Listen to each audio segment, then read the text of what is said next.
Viral Pakistani Peshawari গোস্ত রান্না করব আজকে কোনো রকমের তেল মশলা ছাড়াই। দেখা যাক এটা কেমন হয়। আমি তো আজকে প্রথমবার ট্রাই করছি। কোরবানির গোস্ত দিয়ে রান্না করব, অল্প করেই নিয়েছি। দেখতে তো খুব একটা ভালো লাগে না, তবে সবাই বলে খেতে নাকি খুবই মজা। এখন দেখা যাক আসলে কেমন হয়। 2-3টা আলু আমি এখান থেকে নিয়ে নিলাম, গোটা গোটা আলু ইউজ করব। তেল মশলা ছাড়া গরুর মাংস এর আগে আমি কখনোই রান্না করিনি, এই প্রথমবার ট্রাই করতেছি। আমরা বাঙালি বলে কথা, এক গাদা মশলা আর তেল চুকচুকে খাবার না হলে আমাদের পছন্দ হয় না। পাকিস্তানে এই রেসিপিটা খুবই ভাইরাল, আর এইভাবে গরুর গোস্ত রান্না করতে কোনো রকমের বাটা মশলা বা গুঁড়া মশলা লাগবে না। যা লাগবে সব গোটা গোটা, মানে আস্ত আস্ত। ফ্লেভারের জন্য আমি লেবু অ্যাড করতেছি। লেবুটাকে তো আর গোটা গোটা অ্যাড করতে পারবো না, তাই লেবুর ছোট ছোট করে স্লাইস করে নিলাম 2-3 টুকরা। গোটা গোটা আলু, টমেটো, পেঁয়াজ, রসুন, কাঁচামরিচ সবই রেডি। আর লাগবে লবণ আর গোলমরিচ, তাহলে এই রেসিপি কমপ্লিট। বিসমিল্লাহ বলে প্যানটা বসিয়ে দিলাম চুলাতে। বিদেশি অনেক রকমের আইটেম আমার ট্রাই করা হয়েছে, তবে গরুর মাংসটা সবসময় নিজের মতো করে রান্না করছি। যাই হোক, প্যানের মধ্যে প্রথমে আমি খানিকটা ঘি দিয়ে নিচ্ছি। অনেকে এখানে বাটার ইউজ করে, তবে আমি খানিকটা ঘি দিয়ে নিলাম। আর তারপরে এই ঘিয়ের মধ্যে সরাসরি দিয়ে দিচ্ছি গরুর গোস্তগুলা। শুধু ঘি আর গরুর মাংস।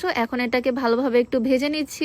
এইবার তো অল্প করে রান্না করতেছি, মজা হলে নেক্সট টাইম আরো বেশি করে রান্না করব। 2-3 মিনিটের মতো সুন্দর করে ভেজে নিছি। এখন চুলার হিটটাকে একদম লোতে করে দিলাম। আর এখন একে একে গোটা গোটা আলু দিয়ে দিচ্ছি, টমেটো গুলো দিয়ে দিলাম। সবকিছুই গোটা গোটা যাবে, কোন রকমের বাটা মশলাও দিব না, গুঁড়া মশলাও দিব না, মানে হলুদ মরিচ সবকিছু বাদে। আমাদের দেশে তো এরকম রান্না আমরা কল্পনাও করতে পারি না, যেখানে মরিচের গুঁড়া, হলুদের গুঁড়া, আদা বাটা, জিরা বাটা, রসুন বাটা কিছুই যাবে না। জিনিসগুলো ছড়িয়ে দেওয়ার পর দেখতে কিন্তু বেশ ভালোই লাগতেছে, কি বলো? ঝালের জন্য কাঁচামরিচ তো এখানে অ্যাড করছি, আর গোটা গোটা কিছু গোলমরিচ উপর দিয়ে ছড়িয়ে দিচ্ছি। এই পর্যায়ে আমি কোন রকমের লবণ এখানে অ্যাড করিনি। এই রেসিপিটা বানানো খুবই সহজ, তাও আবার কোন রকমের মশলা ছাড়াই। খাবারটা কিন্তু ভীষণ হেলদি হবে, এখন টেস্টি হলেই হয়। তো মিডিয়াম টু লো হিটের মাঝখানে রেখে আমি ঢাকা দিয়ে রেখে দিলাম। এখন গরুর গোস্ত থেকে পানি বের হবে। কিছুক্ষণ ঢাকা দিয়ে রাখছিলাম, আর এখন ঢাকনাটা খুলে লবণ অ্যাড করে দিচ্ছি পরিমাণ মতো। আর কোনো মশলাই যাবে না, যা যা দেওয়ার ছিল সবই কমপ্লিট। হালকা করে একটু নাড়াচাড়া করে নিচ্ছি, ফ্লেভারটা কিন্তু বেশ সুন্দর আসতেছে। আর এদিকে আমার রান্না বান্না করতে করতে বৃষ্টি চলে আসলো। কয়েকদিন ধরে ওয়েদারটা এমন, সারা দিন বৃষ্টি, সারা রাত বৃষ্টি।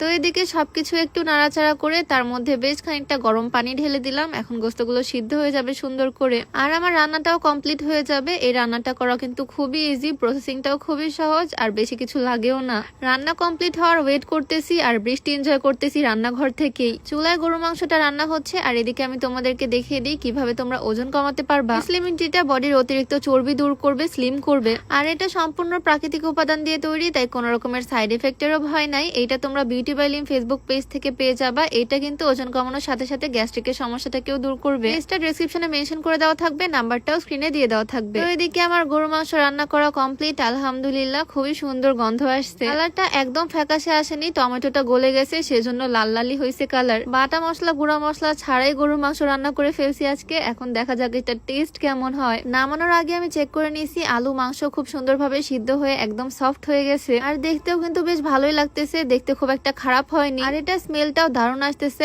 এখন শুধু খেয়ে দেখার পালা। আর আজকে আমি যে সুন্দর শাড়িটা পরে আছি, এটা ফাল্গুন ফেসবুক পেজ থেকে নেওয়া। এটার সাথে আছে ম্যাচিং একটা পাঞ্জাবি। মেইনলি এটা হচ্ছে একটা কাপল সেট। ম্যাচিং ম্যাচিং ড্রেস পরতে কিন্তু বেশ ভালোই লাগে, আর সেটা যদি হয় শাড়ি আর পাঞ্জাবি, তাহলে তো কথাই নাই। এইরকম আরো সুন্দর সুন্দর কাপল সেট তোমরা পেয়ে যাবা ফাল্গুন ফেসবুক পেজ থেকে। পেজটা আমি ডেসক্রিপশনে মেনশন করে দিব। তো এখন এই পাকিস্তানের ভাইরাল পেশোয়ারি গোস্তটা ট্রাই করার পালা। এটা রুটি, পরোটা, ভাত সবকিছুর সাথেই খাওয়া যায়। আমি ভাতের সাথেই নিচ্ছি। আমার হাজবেন্ড তো প্রথমে এটা রান্না করতে মানা করছিল, কারণ এটা নাকি দেখতে খুব একটা ভালো লাগে না। তবে রান্না করে দেওয়ার পর এখন তো একদম চেটে পুটে খাচ্ছে। আমিও ট্রাই করে দেখলাম, এটার গন্ধটাও খুবই সুন্দর, আর এটা কিন্তু খেতে আসলেই টেস্টি। আমি নিজেও ভাবছিলাম এটা হয়তো মজা হবে না, বাট রিয়েলি ট্রাস্ট মি, এটা মজা। তোমরা চাইলে বাসায় ট্রাই করতে পারো। অনেক টেস্টি আর হেলদিও বটে। রান্না করতেও খুব একটা সময় লাগলো না, খুবই সিম্পল প্রসেস। ট্রাই করবা মাস্ট। আশা করি তোমাদের কাছেও ভালো লাগবে। ভালো লাগারই কথা, কারণ আসলেই অনেক টেস্টি। যাই হোক, আজকের ভিডিওটা এখানেই শেষ করছি। সবাই ভালো থাকো, দেখা হয়ে যাবে নতুন কোনো ভিডিওতে। সবাইকে আল্লাহ হাফেজ, আসসালামু আলাইকুম।